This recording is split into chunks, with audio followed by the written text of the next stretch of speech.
Hello guys, how are you doing? So this is a video about the new Senna rework. Now she's an enchanter. She heals a lot. She shields a lot. I would say like she's the best enchanter right now in the game.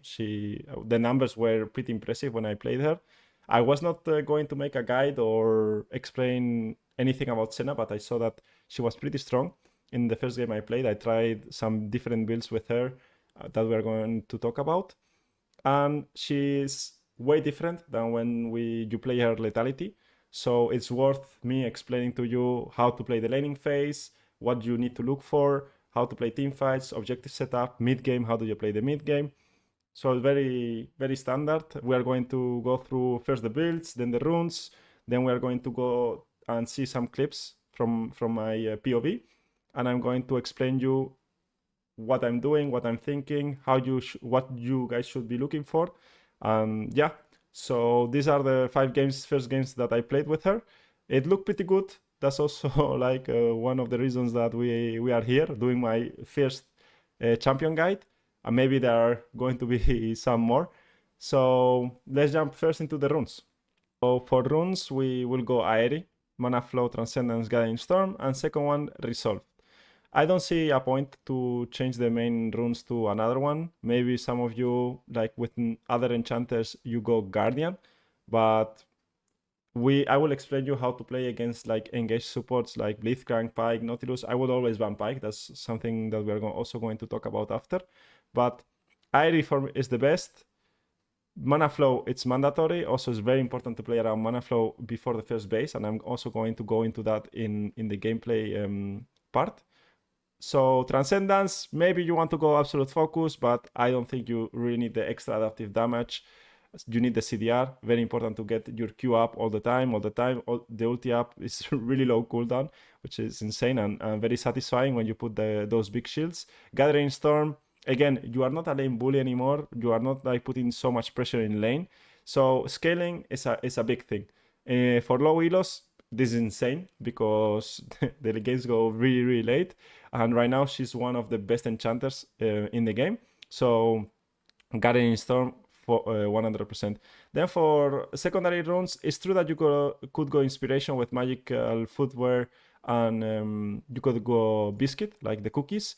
Also, you could go Jack of all trades, gives you more CDR, and you build a lot of different stats also. You can go Cosmic Insight, Approach Velocity, but the main secondary runes is going to be Font of Life and Revitalize. Revitalize is giving you so much healing and so much shields at the end of the game, like 4,000 healing and 2,000 in shields in a like normal game. So it looks very, very nice. Maybe if there's like an all-in champion, you want to go bomb plating because you are scared that that you're getting one shot, which it can happen. But this is going to be normally the secondary runes. And then for the stats, I take attack speed, adaptive force, and health. A lot of supports don't take this one and take the last one. This is recommended by Riot, but actually the 65 health is the best for laning phase. It doesn't really matter for later on.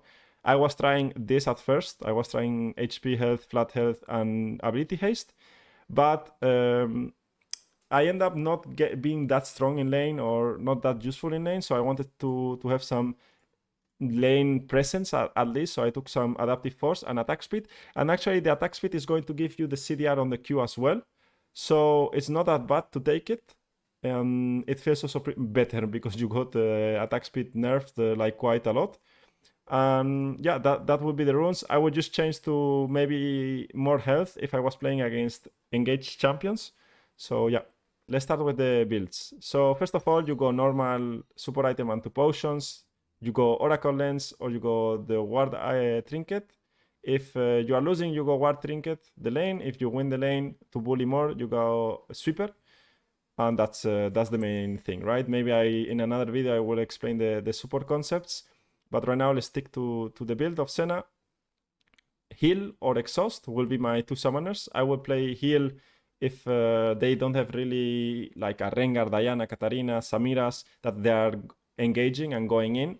I would stick to Heal if it's good, gives you move speed, sustain, survivability. The AD carry normally goes Barrier. And I would only go Exhaust, as I said, if they are jumping into you. Never go Ignite with Senna, never go Ignite with Seraphine, Lux, Chera support, any long range champion, you don't have the range to use Ignite properly.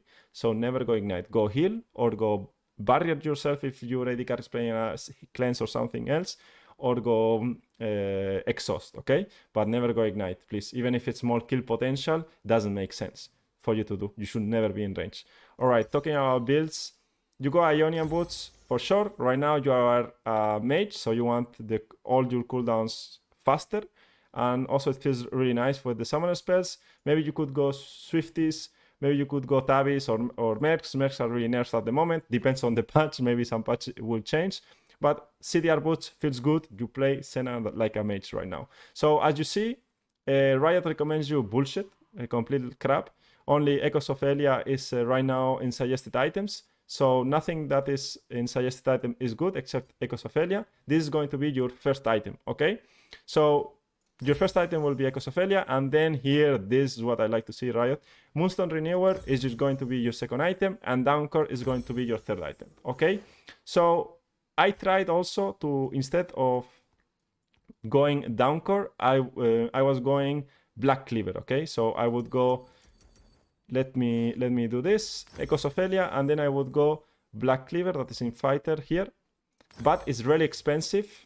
It's 3,000 gold compared to Moonstone, that is 2,200, right? So I would recommend Moonstone, and then after this we go Downcore, and your support item is going to be Dreammaker, okay? Dreammaker feels really good. With Senna, maybe if they have really all-in champions, then you can go Celestial Opposition to be more tanky, but Dreammaker is going to be your must, right? With these three items and Dreammaker, you are set. And then you can choose to go Solari if, for example, they have a really engaged comp and you want to peel more, to shield more there. You can go Redemption as last. You can even go Surelias. Any support item works. Ardent if you have like champions that benefit from Ardent. And you can just choose your last item as you wish. For example, you can go also Vigilant, Warstone. I went it once because we needed a lot of pings because we had open Nexus. But what Riot suggests is really bad for now because I guess they need to get some data on that. And that will be it for the build. I'm not forgetting anything. And yeah, that's it. Into the next one. Okay, guys, I forgot a very important thing to tell you, okay? So the first base, or when you base, what do you buy? Okay, so when you have like 1,000 gold, if you back with 1,000 gold, going boots is not bad, like rushing boots directly. It's not like a big mistake. But what I like to do is, it depends. If it's a really easy lane, let me get for the Echoes of Elia. If it's a really easy lane, I would go Fairy Charm, for example, and tier 1 boots, because you lack some, you will have some mana problems if you don't have the mana flow completed. So if I can go some AP, I will go some AP, and I will get this first item, the mirror first. But if I'm playing against an engaged team, like a really aggressive bot lane that I'm suffering a lot, Ruby Crystal and Kindle Gem are a must, right? I would rush Kindle Gem really fast, and then I will get boots, and then I will complete my item, or maybe I will complete my item before getting boots. But Kindle Gem is a must if you are playing against engaged champions first, right? So if you are playing against Nautilus, don't come to base and buy boots, Fairy Charm, and maybe the Tome, or even if you have a lot of gold, buying the mirror first, because you are getting one hook, ignited, and probably going to die. So you want the Kindle Gem, get a bit of HP there, CDR, it's okay, and then probably get the boots and start building your second part of the Echoes of Elia, right? It's very important, guys, that you rush the health if you are playing hard lanes, okay? So don't go for the AP. If you are really strong and think that you can play it, it's up to you. But I will always go the health, try to keep the scaling, try to survive, and then you will get Echoes of Elia eventually, because it's a pretty cheap item, the support ones, right? All right, let's talk about the laning phase of Senna. So it's quite different than Lethality Senna. You want to be poking with Q and getting mana flows with Q. It's very difficult for you to get early souls. Depends on the matchup. Here, for example, they are trolling a bit, so I'm getting a free stack here, a free stack there. I have more range. I'm getting easy souls, but you want to use your Q to get mana flow stacks, okay? Mana flow stacks are very important because, and it's the only thing you should be focusing in laning phase, of course, is that you want to get mana flow band stacked fully, because when you get 250, you will get the mana regen, enough mana regen to keep playing the game and not have mana problems. And I'm saying mana because Senna actually, before the first base, you guys will see that you will have mana problems. If you're starting to spam Q, if you're starting to spam W, if you are spamming a lot of abilities, you will suffer mana. So here I already procced 3 mana flow bands, so I need to be really careful to spam abilities. We are going to end up crashing 3 waves, getting 1 plating, and this is a winning matchup. So also, as you guys can see, I'm going to show you, I'm going sweeper and we are going to hit tower. When 3 waves crash, like this is more a support concept, right, and you are double range, you will always get 1 plating, right? So you always play for 1 plating. They are trying to farm and we are going to play for the plating. Later on, when we come out of base, here I end up basing, I get an assist, we got ganked, but we played it decently 1-for-1. I go for the AP Tome and the Fairy Charm. Why? Because it's important for me, the mana regen. I don't need the HP because it's not a hard matchup. And the AP feels nice for healing the Jinx. Here we end up having a good trade. But again, like you don't deal so much damage like before. You will guys see that the Kaisa is going to be 1 HP. I hit and 57 damage. Not a lot. There is no 80 damage there. Maybe with 2 Loxos I would have killed, but it's fine. Like again, look how much I healed the Jinx already. We out-sustain them. We go for an aggressive pink ward in the lane, and we play for platings. We play for platings, and if you are in a winning matchup, it's going to be really annoying for the opponent. Now I have a bit of mana regen, but again, mana flow procs. You need to get the mana flow going. Once you have it completed, then you will not suffer from mana again, I promise. But don't spam so many abilities because you are going to be useless, right? If you don't have mana as Senna, your auto attacks deal 0, right? So now the second point in lane that you want to look for is you want to try to heal Jinx at the same time, or your AD carry here, than you are poking. So here, I'm going to Q through her, heal her, and try to hit the tower to get some damage in, or to hit Lulu in this case to get some mana flow, but I already completed the mana flow at minute 5, so that feels really good, and I will have a lot of mana regen, right? We play for another plating, we keep bullying, and once we get the third plating, we base, Lulu is going to grid, and here we punish Lulu, and we end up getting, we'll end up getting first blood, right? So now we base. What do I buy? I complete the item. I'm going to go boots and health. And now I wait for a pink, always wait for a pink.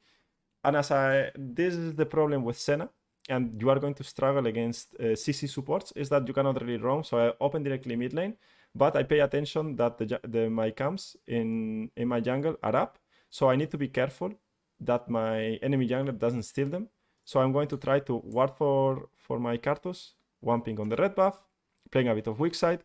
Now collecting in bot lane. Also, it's very important that you guys get level 6 because you are going to be able to impact other lanes. I decide to move because Echo could be on Raptors right now, but he's not, and there's a fight in mid lane.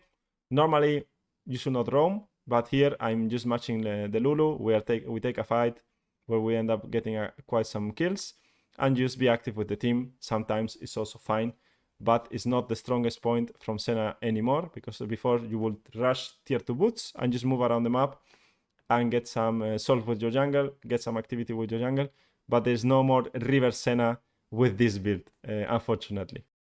Let's go with the second laning phase, that is against Blitzcrank. So more engaged champion, hook champion, more aggressive champion. Again, first Q, I hit, so I get mana flow. I don't go for the soul. I don't go to get my soul for against Kaisa. Here, Blitzcrank misses the hook, so I do actually step up. And again, boom, I try to get my mana flow. Too greedy. I didn't get my mana flow with the Q. That hurts, actually, because it's all I'm playing for. I'm getting a bit of damage there. Trying to auto-attack the minions is very important, because the auto-attacks of the minions will give you the reset on the Q. I get the mana flow there with Kaisa. I'm really happy. Now I'm going back, making sure that we're not getting ganked, because maybe they can gank us from behind. Again, I'm going to try to get a mana flow. I don't get it. I got 2 and I missed 2. So not the best, but I'm not exposing myself. I'm trying to auto the minions, if you guys see, so I can get my Q again. And now I believe Jin is going to get hooked. Spoiler alert. And we just play the lane. No, he doesn't. I get a mana flow band. And I'm saying mana flow, mana flow, mana flow. That W was horrible. I should not use it. It's a waste of mana, because the mana is very important. If you ever played Senna, or you didn't play Senna yet, you will see. If you play the Senna, you know what I mean already. So at least Enchanter Senna, right? There I spammed another Q without having mana flow active. It's bad. So I'm also reviewing and showing you what's bad from my side. Here Jin gets hooked. We play a 2v2 lane. It's okay. Kha'Zix is going to gank. We can trade HP. There is no problem right there. You guys see that I'm not going to go over aggressive. I try to go and Q the Jin sometimes.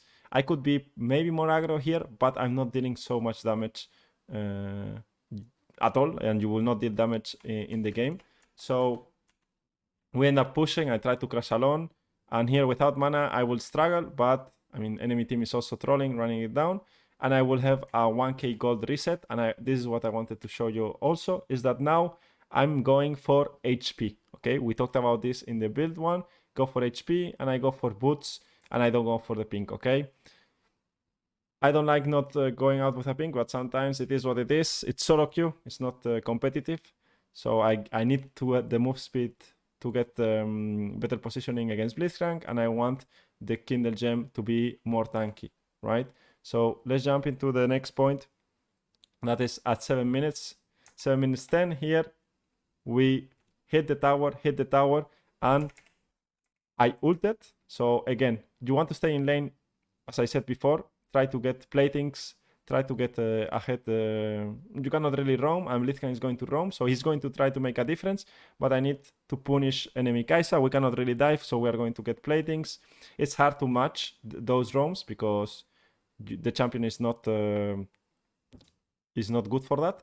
So try to get the level 6 as fast as possible. Try to assist from far away with your ultimate. Your ultimate actually is pretty good right now. Gives a lot of shit. You will guys see in the late game clips. And keep punishing the tower when you can. Here we get 3 platings. Again, at 8 minutes we get 3 platings. And it's pretty good for Senna at this point. We end up trapping. Use Yuri aggressively as well. We know auto attack, W from Jin, and we end up getting the kill. Blitzcrank is level 4, which is normal, right? Because he's been roaming a lot. And I'm level 6. I'm pretty ahead. I didn't die, so I also got a lot of experience. And this is how you want to play the lane. Let's go into the team fights, okay, guys? So first of all, we have a 27-minute team fight where I already have the 3 items. You guys can see the healings and the shieldings are insane. So you want to play it slow. You really want to play like as an enchanter. Look the heal on Kha'Zix. And what you want to do is reset the Q. You see how I'm auto-attacking the ward to get another Q up as soon as possible? As Sol appears, I hit it. I don't have Q. I want to W or try to E someone. Auto-attack, get the Q up. I need to auto-attack anything that I can. So I will auto-attack here again. And now I have my Q back, okay? So you always want to keep auto-attacking all the time. It doesn't matter, a minion, a raptor camp, a ward, the souls that appear, an enemy champion, keeping in range. So you have your Q permanently and you can keep fighting. Another team fight with Senna. The fight starts. Kha'Zix is a bit low. I heal him, and now again, I need to look for auto-attacks, another auto-attack, because I need to get my Q back up. But here Jin is pretty healthy. So you guys see that I'm not starting with Q because I need Jin to lose HP to heal him, right? I'm not using my Q to do damage. And here again, I missed my Q on Jin, so that was not great. And here, instant I have Q, I heal him back half HP already, which is insane. So don't Q for damage, never. Always try to Q your teammates. and heal them up and try to look for ways to get your Q back up, right? That's the only thing you want to do on teamfights. And positioning, okay? Positioning is crucial. This is the example of a fight that it's at minute 14. So again, I Q the Draven. I need to be a bit careful because I'm not like that tanky. So I try to Q again, and here, boom, I Q the Draven. I don't Q the Twitch. It doesn't matter. I don't do damage. Draven does the damage for me. So you need to be in this mentality of I need to Q my teammates more often, because in laning phase, sure, you can maybe Q the enemy, then you can make that decision. But in mid game, you never Q an enemy. If you always try to Q your teammates, keep them alive, you do no damage, okay? You will do insane amounts of healings. That's true. Fight. So here we are in a really good winning position. We are going to siege the tower. Look at this healing and shielding from my ultimate. Big shield for everyone so we can engage the fight. Again, I'm keeping the backline, right? I'm on the backline. I'm hitting my auto attacks when I can. I hit auto attacks on the minions or on enemy champions to get Q back up. I heal the Jarvan, I hit one minion, I walk, hit one minion, walk, hit a minion, and now I have my Q back up, right? I always want my Q to be back up. Here, for example, my Q is bad. I should Q Jarvan so I can heal him up, and probably maybe he would have survived a bit more. But again, we engage in with the ultimate of Senna, and then we play the siege, and I keep my distance, and again, it's really simple. It's all the time the same. And now you need to be careful of one thing. Last point in team fighting, okay? Here we make a pick onto Aatrox. Our team is coming to fight. The same concept. I wait for Nunu to get low. I ulti everyone. But here I'm getting flanked, right? My positioning, my flash is horrible, right? I should flash to here, where smaller flashes. But I don't. And I end up dying, right? So with Senna, Enchanter Senna, positioning is key. You need to be alive. It's like Soraka, you need to keep your teammates alive with your heals, and getting flanked, it's very dangerous, right? You need to be really careful with your positioning. Like 2 minutes later, there's another fight in bot side here. And here, you guys can see how I'm really careful about my position. I hit Diana, I don't do a lot of damage. I go all the way around, I ult. I'm not going through the tribush. I'm really scared to get one shot again. And I don't have the damage alone to kill anyone. So that's also something that you need to be thoughtful of, is that you don't have the damage to kill people alone. You need teammates to do so, right? Here I end up hitting the Rumble a lot. Try to auto-attack all the time as much as I can to heal my teammates up. And we end up getting, we ace them, and we end up winning this game.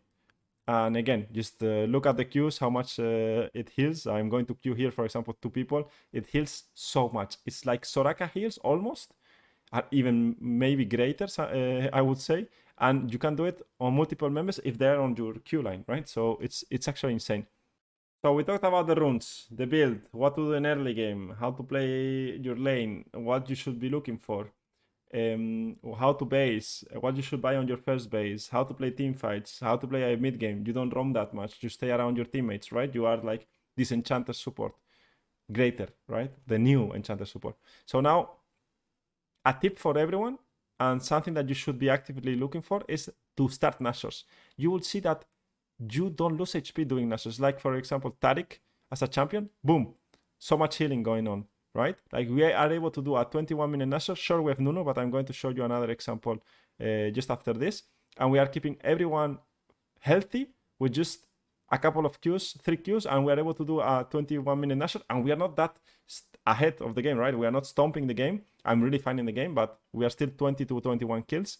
So again, you can do Nashors and heal everyone. So you can rush Nashors at minute 21, 20, 23, really early Nashors, with already like 2 items, and you are going to heal them up, and you are not losing HP, which you are able to turn and look for fights and bait them in, and if you don't finish the Nashor, you kill them, and you are still healthy to fight, because a lot of times what happens is that you try to do Nashor, you are not healthy enough, they kill you and you lose. But with Senna, it doesn't happen. This one, we end up winning a small skirmish. Well, a small skirmish, a pretty big skirmish. Here again, I keep the way up with my Q. We are going to chase them out. We killed them. 3 people are dead from any team, and we are going to start again 22-30. Quite early Nashor with people that are low and people that cannot tank it, like Kha'Zix, and Wei is also pretty low. So again, auto-attacking the Nashor, look at the heals coming out. Blitzcrank is trying to do something, you throw a W right there, and I'm going to go and try to heal them up. Like Wei doesn't want the heal, so sometimes it's going to be a bit frustrating because your teammates don't understand the power of healing Senna at the moment, so they are not going to be in the same line. Here, Kha'Zix again dodging the healing. I try to ping them that to be careful, and here we end up getting the Nashor, which is a bounty. In Warwick was top, so no need to worry about the smite there. But if your teammates get in a straight line, and you will be able to do Nashors pretty easy, or at least like be able to fight after, like here we do. I end up healing a lot. I end up getting a late ultimate here. Maybe I could have helped Wei. I'm also trying to figure out the Senna, but again, you want to stand behind your allies, heal them up, and you heal a lot.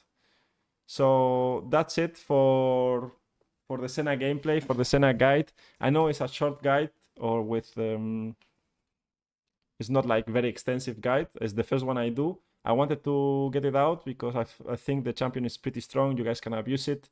You guys can play it right. You can ask me in the comments about anything about the champion or certain situations that maybe I forgot and you have like questions about it. And my conclusion is that about all the enchanters, I think she's the strongest. You need to ban Pyke. Okay, I ban Pyke every game. I think Pyke is really OP in solo queue. Yeah, you cannot match the roams, puts a lot of pressure, also a skill potential on you. In the game, in the fights, it makes it hard for you to play. It's very annoying. So I will permaban Pyke. The rest of the champions, Nautilus, Blitzcrank. If you get a bit of HP, you respect, you will be fine. They also need to go into you, right? They don't usually flank that much. So I would ban Pyke and you are fine to go. And as I said, subscribe if you like this type of content. I will try to mix it up a bit, sometimes about solo queue review, team stuff, clash, some champion guides. If you guys like it, I will do more. Other roles that is not only support. And yeah, have a great day and talk to you guys later. Bye.